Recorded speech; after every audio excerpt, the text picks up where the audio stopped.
እኔ እዚህ በመጣው ጊዜ ቶሎ ድረስ ብለውኝ በኢመርጀንሲ ኬዝ ነው የመጣው። ቤት ምናምን ሰርቼ ነበርና ያንን እንጀራ እናት ብዙ ነገር ወረሰች። እኔ ስመጣ እሷ በዚህ በጥንቆለው ዓለም እኔ አይምሮዬን እስክስት ድረስ ብዙ አይነት ነገር ታደርግብኝ እንደነበረ ባለቤቴ በብዙ አገሮች ለፍታ ያላትን ሰብስባ የነበረችውን ገንዘብ ሁሉ እስከማጥፋት እሷም እያለቀሰች ፊቷ እስከሚለወጥ ድረስ ባንተ ነው እንደዚህ ሆንኩት እያለች የኔን ንብረት የበሉትን ሰዎች እንዴት እለቃለሁ እንደገና ወደ ፍርድ ቤት ለመመለስና ለማመልከት በሞከርኩኝ ጊዜ ብዙ አይነት ዛቻና ማስፈራሪያ እናርዳለን እንገላለን። ያጋጠመኝ የመጀመሪያ ነገር በካናዳ ቪዛ ሴንተር ኤጀንት ውስጥ ያጋጠመኝ ኦፊሰር በጣም ከባድ ሰው ነበር። ፐርማነንት ሬዚደንስ ዋና ኦሪጂናሉ መስጠት ካለብኝ እንደዚህ ይሄን ማታረክ ከሆነ እንደዛ ምናምን ብሎ ተቀብሎኝ በጉልበት ነው የተቀበለ። ሂሪንግ ባይ ቴሌፎን ኮርት ኬዝ የሚባል አለ ከቫንኮቨር ካናዳ። በዛ እንድገባ ወረቀት ተላከ። ያንን ኮርት ስጀምር ብዙ ያው ከህመም ነው የመጣሁት። ብዙ አንዳንድ ነገር ማስተዋል አልችልም። ቤተሰቦቼን አጥቼ እናት እህት ወንድሜን አጥቼ አባቴን አጥቼ አሁን ቤተሰቦቼ ሁሉ አልቀው እኔ ብቻ ነኝ ያለው። ጠበቃ ቢገኝና ምናምን ወደ ካናዳ ምድር በእርግጠኝነት እመለሳለሁ። ሄኖክ ገበየው አረጋ እባላለሁ። በስደት ወደ ኬንያ ነበር የምኖረው። ከኬንያ ደግሞ እድሉን አግኝቼ ወደ ካናዳ ምድር ነው የሄድኩት። ካናዳ መጀመሪያ ጊዜ ወደ ዊምፔክ ከዛ ሙቭ አድርጌ በኤድመንተን ከተማ ነበረ የምኖረው። ህይወቴን እዛ እየኖርኩ ባለሁበት ሰዓት በ2013 እዚህ አባቴ ታሞ ነበርና እዛ በሱ ሀዘን ምክንያት ለመጀመሪያ ጊዜ ወደ ኢትዮጵያ ምድር መጥቻለሁ። በቤተሰብ ደረጃ እኔ ያለሁኝ እህት፣ ወንድም፣ እናት፣ አባትም ነበረኝ። አባቴ በ2013 እንዳልኩ የኢቭ ማለዳ ላይ ነው በልብ ህመም ምክንያት ታሞ የሞተው እና እኔ ካናዳ በነበርኩበት ሰዓት ረጅም ጊዜ ስረዳው በሕክምና እያለ ሳግዘው አባቴን በማስታመሙ ጊዜ ውስጥ ነው ካናዳ የሚያሳለፍኩት ማለት እችላለሁ። ለራሴ መኖር ሰው ለራሱ በሚኖርበት ዘመን ላይ ቤተሰቦቼ በጣም ችግረኛ ከመሆናቸው የተነሳ እየሰራሁኝ አባቴን አገለግል እንደነበር ታሞ በነበረበትም ሰዓት እስከሚሞት ድረስ አገለግልና ረዳ እንደነበረ። ካናዳ ሀገር ብዙ ስራ ሰራ ነበረ። ለመጀመሪያ ጊዜ የጽዳት ስራ ለ3 ወር በላይ ያህል ሰርቻለሁ። ከዛም በኋላ ኔስኪው የሚባል ቦታ ላይ የፓይፕላይን ላይ እዛ ቦታ ስፍራ ላይም ሰርቻለሁ። እንደገና ሮድ ኮንስትራክሽን ላይ ፔቨንት ካምፓኒ ላይ መዛም ሰርቼ እስከ መጨረሻው ድረስ ወደዚህ ሀገር እስከምመጣ በ2014 ድረስ እዛ ካምፓኒ ላይ ነበር ማገለግለው። እዚህ በመጣሁ ጊዜ ያው የውርስ ጉዳይ ነበርና በዛ ምክንያት ነበር የመጣሁት። እዛ በኖርኩበት ሰዓት ለዚሁ ሽማግሌ አባቴ ቤት ምናምን ሰርቼ ነበርና ያንን እንጀራ እናት ብዙ ነገር ወረሰች። እኔ ስመጣ እኔ እዚህ በመጣው ጊዜ ቶሎ ድረስ ብለውኝ በኢመርጀንሲ ኬዝ ነው የመጣሁት። እዚህ በመጣውኝ ጊዜ ያው በጣም አስከፊ የሆነ ጊዜ እና ሰዓት ነው ያሳለፍኩት። እንጀራ እናቴ ያንን ንብረት ሁሉ ወርሳ እኔ በሌለሁበት ያንን ነገር አድርጋን የጠበቀችኝና በወቅቱ ያ በሆነበት ሰዓት ላይ እያለሁኝ ነው እንግዲህ ትልቁ ችግር የደረሰብኝ እና በእንደዚህ አይነት ህሊና ውስጥ እያለሁኝ ደግሞ አስደንጋጭ የሆነ ዜና በህይወቴ ላይ ተከሰተ። ያም የሆነው እናቴ እህቴና ወንድሜ በሚኖሩበት ቤት ውስጥ ይሄ የጭስ ከሰል አፍኗቸው ቤተሰቦቼ በሀዘን እንደተለዩኝና ድንገት በአይምሮ ላይና በድንጋጤ በደረሰብኝ ችግር ከወገቤ በታችና ፓራላይዝድ አርጎኝ እንደገና አይምሮዬን ራሴ ስቼ በእንደዛ አይነት ሁኔታ ውስጥ ቤተሰቦቼን እስካልቀበርኩበት ሰዓት የደረሰ ችግር ነበር የደረሰብኝና እዚህ በመጣው ሰዓት በቃ ይህ ነው የማይባል ነገር በእንጀራ እናቴ የመጣብኝ ከባድ የሆነ ነገር እሷ በዚህ በጥንቆለው ዓለም እኔ አይምሮዬን እስክስት ድረስ እንደዛ ብዙ አይነት ነገር ታደርግብኝ እንደነበረ ያንንም ጉዳይ በቀላሉ ንብረቶቹንም እንድንትን እንዳልን ያንን ሁሉ ስታደርግብኝ የኖረች ሰው ስለነበረች በዛ ምክንያትና ህመምም ጭምር ይመስለኛል እንደገና በደረሰው በቤተሰቦች ሀዘንና ድንገተኛ ሞት ራሴ ወድቄ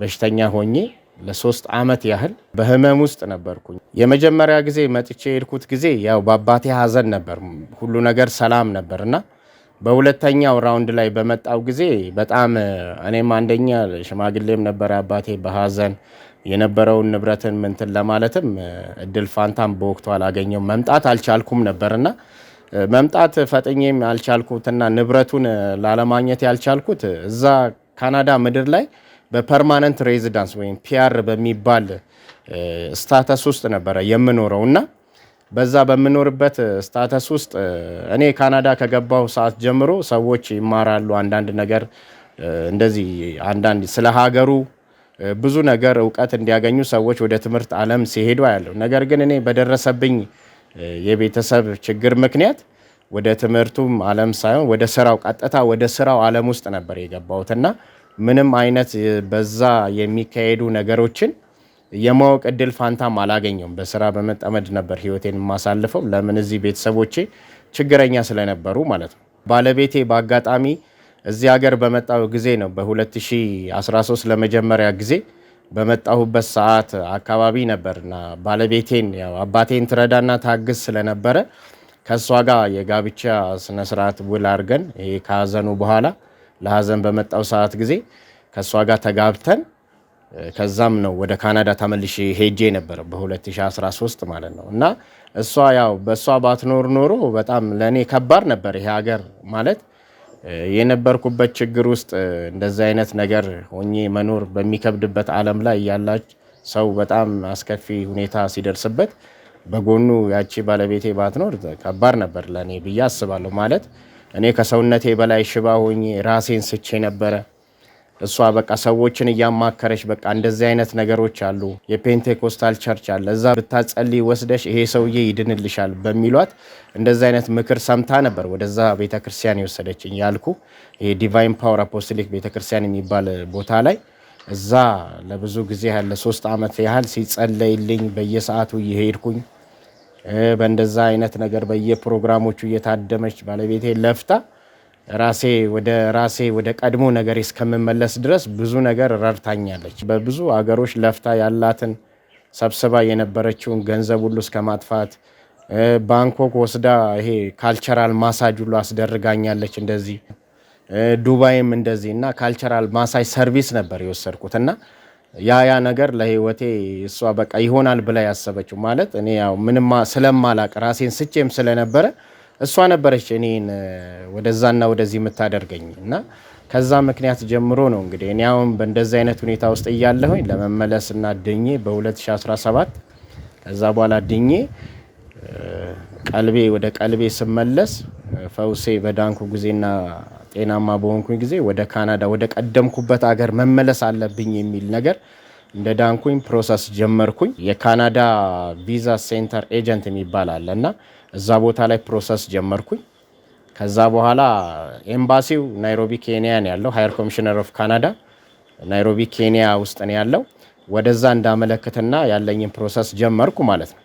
ከዛ በጀመርኩኝ ጊዜ ከተወሰነ ጊዜ በኋላ ብዙ ቆይታ በኋላ ይሄን ውሳኔ መስጠት ከአቅማችን በላይ ነውና እንደገና ወደ ካናዳ መንግስት እንደገና በ60 ቀን ውስጥ አመልክተህ ጉዳይን አሰማ ብለውኝ አይኤዲ ይባላል ኢሚግሬሽን አፒል ዲቪዥን ኦፊስ ላይ እንዳመለክት እንደገና እንትን አልኩኝ። ይሄ ሁሉ ነገር እየሆነ ነው እንግዲህ ረጅም ጊዜ ቆየ ነገር ያደረኩትና ያው ብዙ ታግያለሁ። ካናዳ በነበርኩበት ወቅት ውስጥ በጣም እዛ በመኖሪያ ሬዚዳንስ ውስጥ ሰው ሲኖር የሚገባው ለ3 ወር በመጣሁበትና በቀረሁበት የመጀመሪያ ጊዜ ላይ የ2013 ታሪኬ ላይ የቤት ኪራይ ከፍዬ አንድ ፐርማነንት ሬዚዳንስ ሊያሟላ የሚችለውን ነገር ያህል አርጌ የ3 ወር የቤት ኪራይ ከፍዬ ነው የመጣሁት ስመጣ ማለት ነው።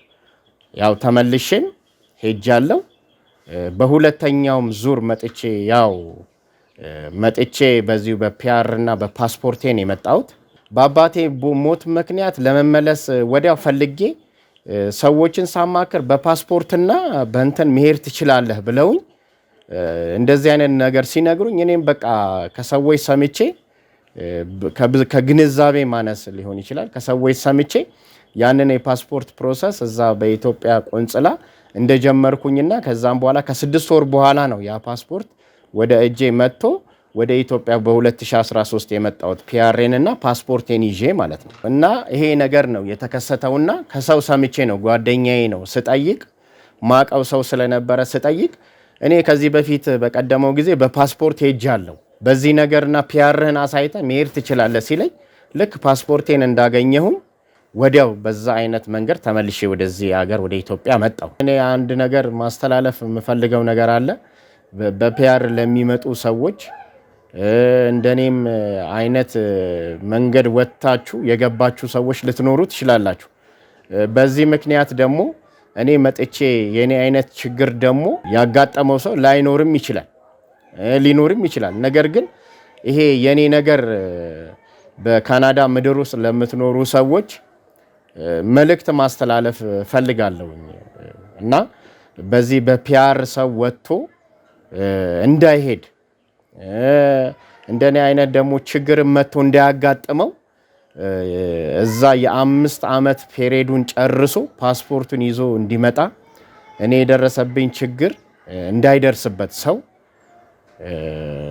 መልእክቴን ማስተላለፍም እወዳለሁኝ እና እኔ እንደምታውቁት መጥቼ በእንደዚህ አይነት መንገድ ነው ይሄ ሁሉ ችግር ያጋጠመኝና የሰዎች ምክርና ነገር ሰምቼ ነው እና በዛ ሰዎች በተለያየ አይነት ዝም ብሎ ለመምጣት ከባድ እንደሆነ እንድትገነዘቡ ይሄንን መልእክት ማስተላለፍ እወዳለሁ።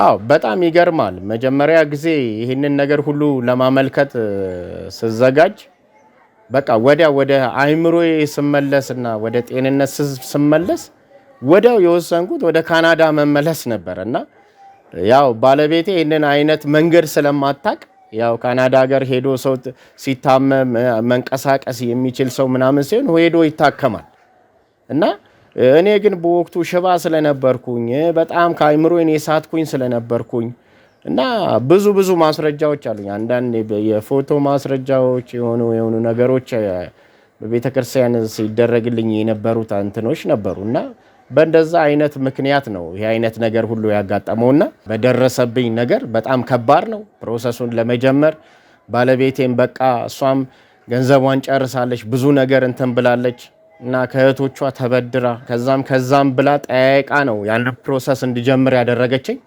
ሲሄድ ያጋጠመኝ የመጀመሪያ ነገር በካናዳ ቪዛ ሴንተር ኤጀንት ውስጥ ያጋጠመኝ ኦፊሰር በጣም ከባድ ሰው ነበር። እኔን ሊያስተናግደኝ አልቻለም። ሁሉ ነገር ዶክመንቴ ስሰጥ እና አንዳንድ ነገር ሳደርግ በወቅቱ ሁሉ ነገር ኮፒ ነበር የሚሰጠውና ብዙ ነገሬን ይሄን ካላደረክ እንደዚህ እያለ በጣም አርጊው ያደርገኝ ነበርና አቢዩዝ ያደርገኝ ነበርና ፐርማነንት ሬዚዳንስ ማምጣት አለብህ ምናምን ብሎ ነው የነጠቀኝ ሁሉና ፐርማነንት ሬዚዳንስ ካርዴን ሁሉ ነው ኦፊሰሩ የነጠቀኝና ነጥቆ ይሄን ካላደረክ ፕሮሰስን ገንዘብም የከፈልከውን አይመለስልም ሪፈንድ አይደረግልህም ብሎ አይ በቃ እንደዚህማ ከሆነና ፕሮሰሱ ፐርማነንት ሬዚዳንስ ዋና ኦሪጂናሉ መስጠት ካለብኝ እንደዚህ ይሄን ማታረክ ከሆነ እንደዛ ምናምን ብሎ ተቀብሎኝ በጉልበት ነው ተቀብሎኝ አለበለዛ ፕሮሰስን ማድረግ አትችልም እስከ ማለት ደረጃ ደርሶ በእንደዚህ አይነት ምክንያት ነው ፕሮሰሴን ራስ ጀምር የነበረው ሁኔታ ኤክስፓየርድ የሆነው ፐርማነንት ሬዚዳንሴ ታድሶ ወደ ነበርኩበት ወደ ቀድሞ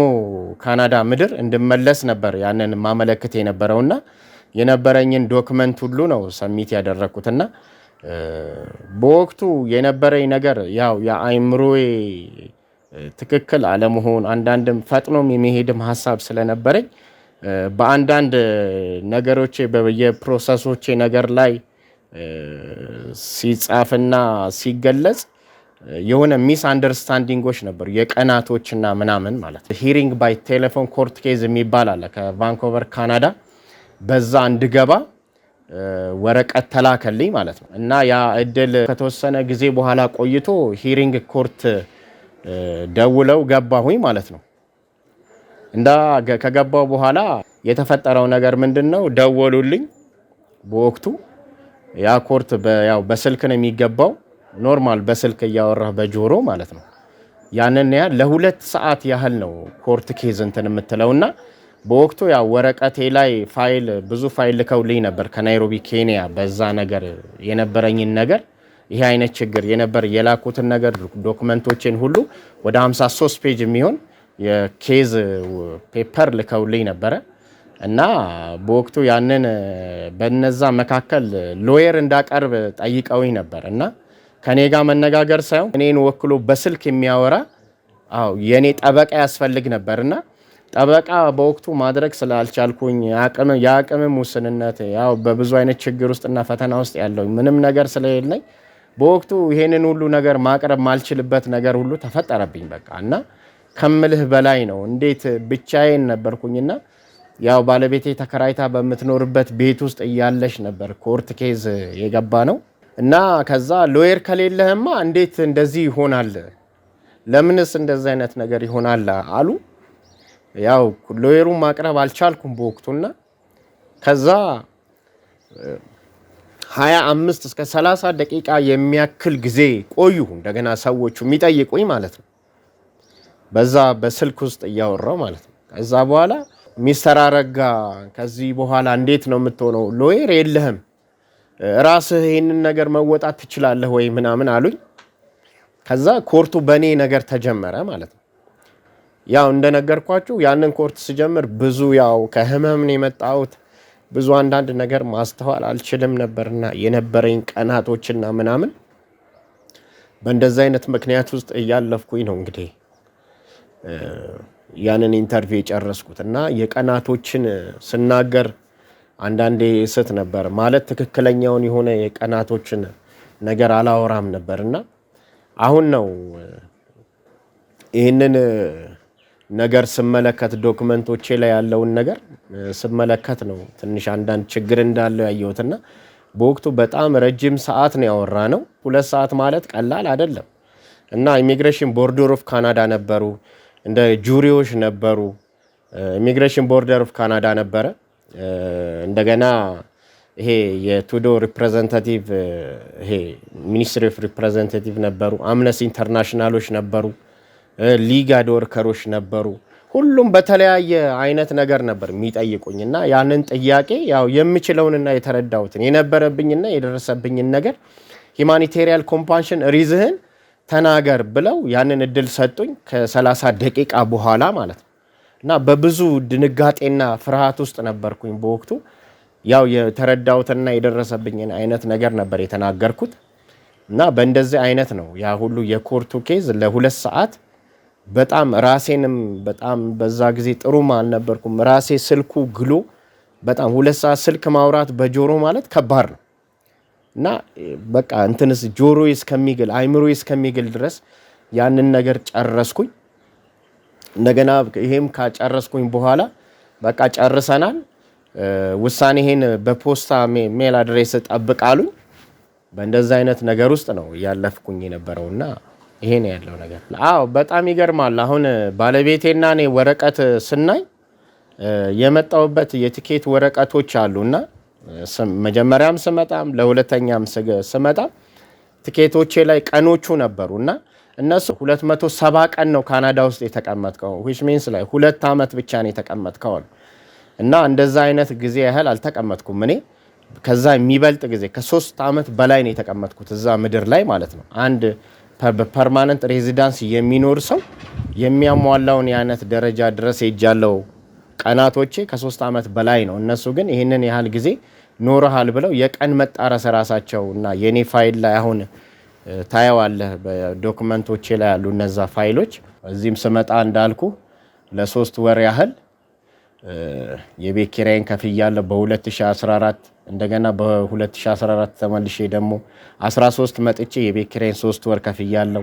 እንደገና ስመጣ ያው ይሄ ቀኑ አይቆጠርም የሚሉ ከሆነ አንድ ሰው የሚሟላ የቤት ኪራዩን ሳይከፍል ብመጣ ይሄ ነገር አይገባውም፣ አላሟላም፣ ይሄ በካናዳ ይሄ ሬዚዳንስ ኦብሊጌሽንን ተላልፏል የሚል በወቅቱ ለኔ የሚከራከር ሰው ስላልነበረም እኔም ብዙ ጊዜ ችላ ስላሉኝ በወቅቱ እኔን የሚረዳ ያው ካናዳ ምድር ላይ ሆነው ብዙ እኔን የሚረዳኝ ሰው በወቅቱ አላገኘው እና መጨረሻ ላይ ፋይናል ላይ ከካናዳ ያው ዲስሚሳል የሚል ወረቀት ይሄን ነው ወረቀቱ።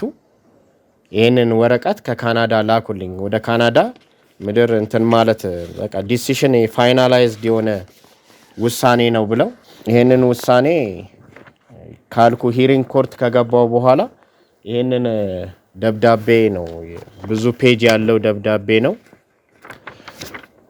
ውሳኔ ነው የተሰጠኝ። ጠበቃ ለመኖርና ያው ጉዳይን በስነ ስርዓቱ የነበሩኝ ዶክመንቶቹን በስነ ስርዓት አለማየትና ነው እና ይህንን ያህል ነው ኖርክ ብለው ወስነው እንትን ያሉኝ። ግን እኔ ምንም አይነት ችግርም የለብኝም እና በእንደዛ አይነት ምክንያት ነው። ይሄ ነው የዲሲሽን ወረቀት፣ የመጨረሻ ወረቀት ይሄ ነው። ዲስሚሳል ነው የሚለው ያው ወረቀቱ ምንድነው ዘ ስቴትመንት ዛት ዘ ዶክመንት ወዝ አፕሩቭድ ይልና ያው የሚለው ዲስሚሳል ወረቀት ነው። ዲስሚስ ተደርገሃል ነው እንግዲህ። እኔ በካናዳ ምድሩ ስኖር ወንጀል አልሰራሁም። ማንም ሰው ያው እንደሚያጠፋው ትራፊክ ቫዮሌሽን አለብኝ። ያው ይሄ ነገር ያው ማንም አበሻ የሚያጋጥመው ነገር ነው እና ከዛ ውጭ ክሪሚናል ምንም አይነት ነገር የለም። ዶክመንቴ ዜሮ ነው የሚለው ያው ፋይሉ ላይ አሉ። ያው ግን እንደዚህ አንዳንድ ነገር በዚህ ዶክመንት እንዴት ትቀራለህ? ቀኖቼን አይተው ነው ይሄንን ያህል ጊዜ ካናዳ ውስጥ አልኖርክም እና እነሱ ህጉን ይዘው ነው የሚሟገቱት። ግን እኔ ሂማኒቴሪያን ኮምፓሽን ሪዝኔ የቀረሁበት ምክንያትን አሁን እንደነገርኳችሁ በቀደመው ሰዓት እንዳወራኋችሁ አይነት ነገር ነው። ራሴ ሆን ብዬ አይደለም የቀረሁት፣ በደረሰብኝ ችግርና ምክንያት ነው። ማንም ሰው ብዙ ችግር ይደርስበታል። እኔ ቤተሰቦቼን አጥቼ እናት፣ እህት፣ ወንድሜን አጥቼ አባቴን አጥቼ አሁን ቤተሰቦቼ ሁሉ አልቀው እኔ ብቻ ነኝ ያለሁት እና ለዚህ ሰው አሁን ሰው እንዴት ይሄ ነገር በአግባቡ ፕሮሰስ የሚሄዱን የሚረዱኝን ሰው ነው እንግዲህ አሁን ጠበቃ ቢገኝና ምናምን ወደ ካናዳ ምድር በእርግጠኝነት እመለሳለሁ ማለት ያለኝ ዶክመንት አሁን ትክክለኛ ዶክመንቶቼ ናቸው ያሉት። ያው እንዳልኩ ካለማወቅ የተነሳ ብዙ የተናገርኳቸው ነገር አለ።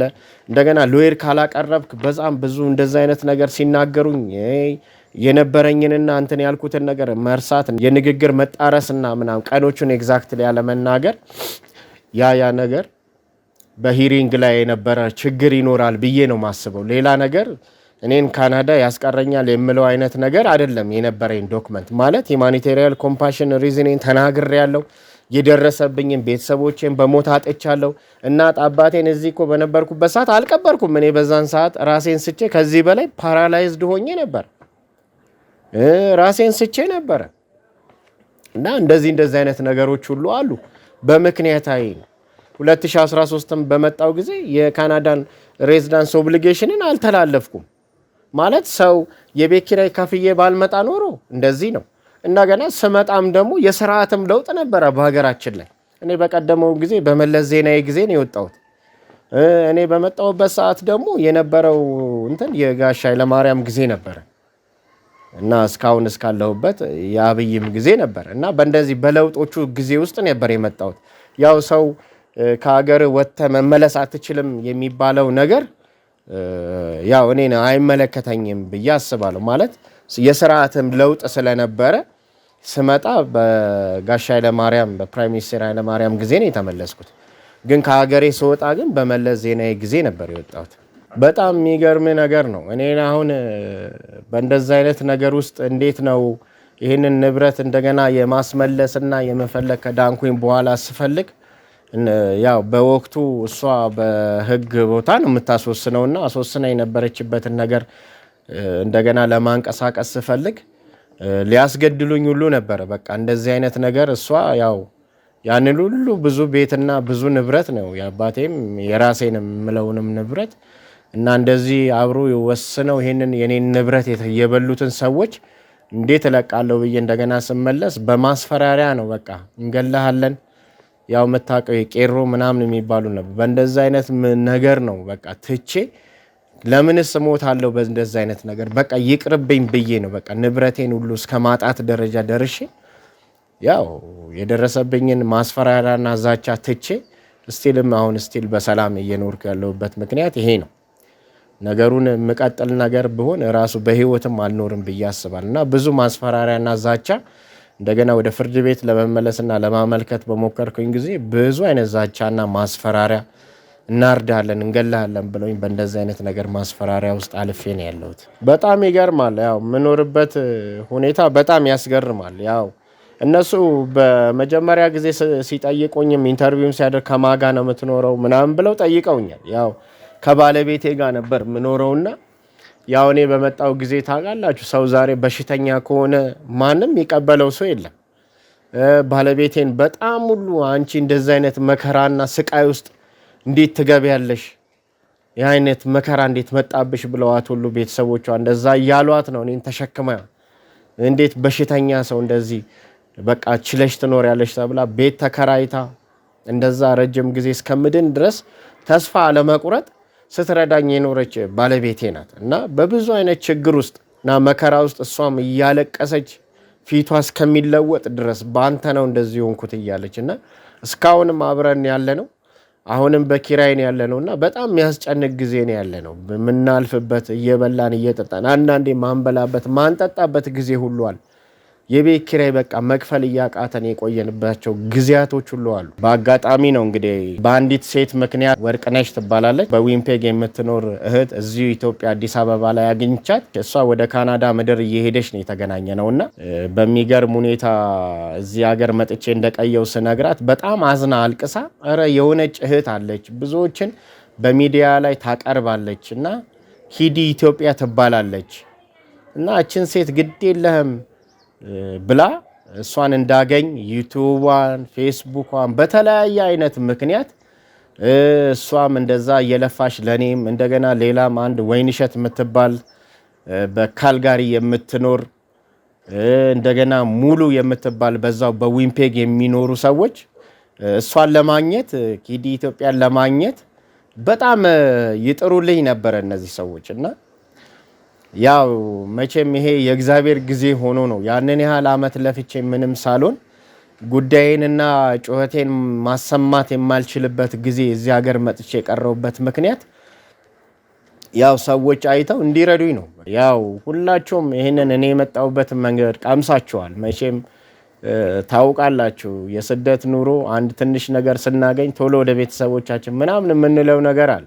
ያው ካለማወቅ የተነሳና ያው ነግበኔ ብላችሁ በኔ ላይ የደረሰ ችግር በእናንተ ላይ እንደሚደርስ እያሰባችሁ እኔን እንድትረዱኝ ያው የምትረዱኝ ነገር ምንድነው? ሰው በአቅሙ እንዲረዳኝ ሎየሮችም በድፍን ካናዳ ከቶሮንቶ ጀምሮ ኤድመንተን፣ ካልጋሪ፣ ዊንፔግ ላይ ያሉ ሰስካቸዋል፣ ሪጂና ላይ ያሉ ያልጠራዋቸውም እነ ኦቶዋ እነ ኪችነር ከተማ ላይ ያሉ ሰዎች ሁሉ ሎየር እኔን መርዳት የምትፈልጉ በዚህ ሚዲያ እኔ መልእክቴን ማስተላለፍ ፈልጋለሁ እና እንድትረዱኝና እንድታግዙኝ ወደ ቀደመው ህይወቴ እንድመለስ እንድትረዱኝና እንድታግዙኝ። እኔ አሁን በችግር ውስጥ ነው ያለሁት እና በዚህ ከችግር ውስጥ ማንም ሰው ችግር ያጋጥመዋል።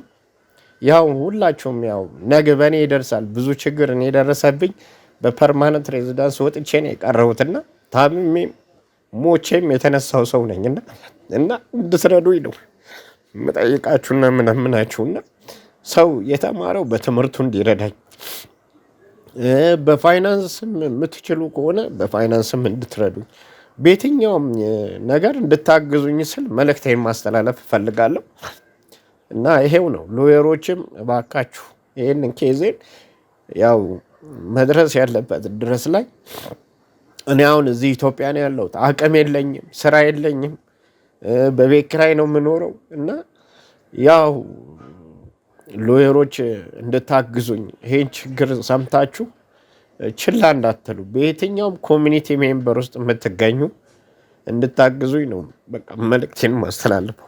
በየትኛውም ሀገር ያላችሁ እኔን የምትፈልጉ ሰዎች በስልክ ቁጥሬ +251 911 369499 በ+251 911 369499 እኔም መርዳትና ማገዝ የምትፈልጉ የንግድ ባንክ አካውንት ነምበር አለኝ 10 66 47 88 67 የትኛውም በኮሚኒቲ ኢትዮጵያን የሆናችሁ ሰዎች ሁሉ በየትኛውም የእምነት ተቋም ውስጥም ሆናችሁ ያላችሁ ግለሰቦችን ብትሆኑ ኦርቶዶክስም ጴንጤዎችም ሆናችሁ ካቶሊክም የትኛውም የእምነት ተቋም ውስጥ የምታገለግሉና ተከታይ የሆናችሁ እና በእግዚአብሔር ፊት ማጸናለሁኝ እና ወደ ቀደምኩበት ምድር ሰርቼ ወደምበላበት ምድር እንድገባ ሎየሮች እንዲነሱልኝ እንዲያግዙኝ ሰው በገንዘቡ ባለው አቅም እንዲረዳኝ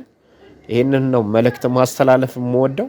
በእኔ ጉዳይ ጣልቃ እንድትገቡና ይሄንን ዶክመንቴ ወደ ላይ ተነስቶ ስራ ተሰርቶ ለእኔ ተሯሩጠው ሰዎች ወደ ቀደመው ሀገር እንድመለስ ስል መልእክቴን አስተላልፋለሁ። ይህን ሁሉ የሚሰሙ ፕሮግራሙን የሚያዩ ሁሉ እግዚአብሔር ይባርክልኝ። አመሰግናለሁ።